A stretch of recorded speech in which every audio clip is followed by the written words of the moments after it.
ইসরায়েলের সাথে শান্তি আলোচনারও কোনো সুযোগ নাই। ওরা যদি বলে যে আমি শান্তি আলোচনা করতে চাই, 5 বছর যুদ্ধবিরতি করবো, আমি যদি নেতা হইতাম, বিশ্বের নেতা হইতাম বা মুসলিম কোনো দেশের নেতা হইতাম, বলতাম যুদ্ধবিরতির দরকার নাই, আমাদের একটা সৈন্য জীবিত থাকা পর্যন্ত তোর সাথে যুদ্ধ চলবে। যতদিন পর্যন্ত ওদের সমস্ত শয়তানকে আমরা হালাক না করতে পারতেছি, শান্তি নাই। আমি তো তুচ্ছ মানুষ। নবী সাল্লাল্লাহু আলাইহি ওয়াসাল্লাম কি বলেছিলেন মনে নেই আপনাদের? ইন্তেকালের কয়েকদিন আগে তিনি বলেছেন, ইন্তেকালের কয়েকদিন আগে, যে আমার ইন্তেকালের পরে আমি বনু কুরাইজাকে তো বের করে দিয়েছি, বনু নাজিরকেও বের করে দিয়েছি, বনু কাইনুকার সাথেও যুদ্ধ হয়েছে, খায়বারেও যুদ্ধ হয়েছে। আল্লাহ নবী জীবদ্দশায় 4টা বড় বড় যুদ্ধ হয়েছে ইহুদিদের সাথে, বনু কুরাইজার সাথে, বনু কাইনুকার সাথে, বনু নাজির আর খায়বার। এদের সাথে তো যুদ্ধ হলোই, এদেরকে তো শেষ করা হলোই, বের করে দেওয়া হলোই।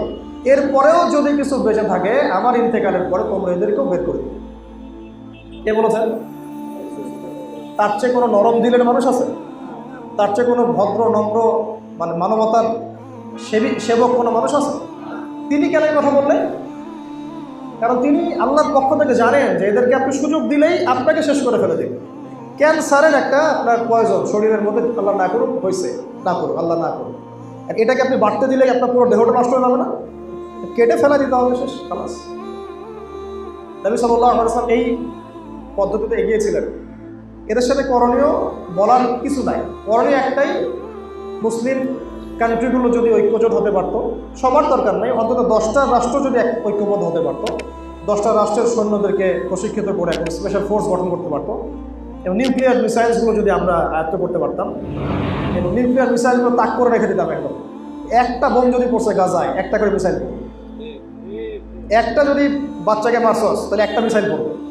একটা রাষ্ট্রের দিকে যখন এরকম 100টা মিসাইল তাক করা থাকতো, নিউক্লিয়ার মিসাইল, যদি একটা বাড়াবাড়ি করস, ঠিকঠাক করে চললে কোনো সমস্যা নেই, চল তোরা তোদের মতো ঠিকঠাক শান্তিপূর্ণ চল, তোদের ধর্ম পালন কর, কী কর, কোনো সমস্যা নাই। মুসলমানদের উপর জুলুম করতে আসলেই মিসাইল পড়বে। এরকম যদি একটা ইয়ে থাকতো, ওই যে কিম জং উনের মতো, বুঝলেন নাই, ওই পিছিয়ে একটা, তার দেশের মানুষ খাইতে পারে না, ও মিসাইল বানায় রেখে দিছে 100, 200, 300। রাশিয়ার কাছ থেকে সাহায্য নিচ্ছে, চায়নার কাছ থেকে সাহায্য নিচ্ছে, এমনকি আমাদের পার্শ্ববর্তী মিয়ানমার যে এত যে লাভঝাপ করতেছে, কেন জানেন? কারণ ওর কাছে এখন নিউক্লিয়ার পাওয়ার সে অ্যাচিভ করছে, রাশিয়া চায়নার কাছে। এই জন্য বাংলাদেশকে সে গুণ দিতে ধরে না, ইচ্ছা হলো বাংলাদেশে ঢুকাই দিতেছে, দেখতেছে না কি হচ্ছে বর্ডারে।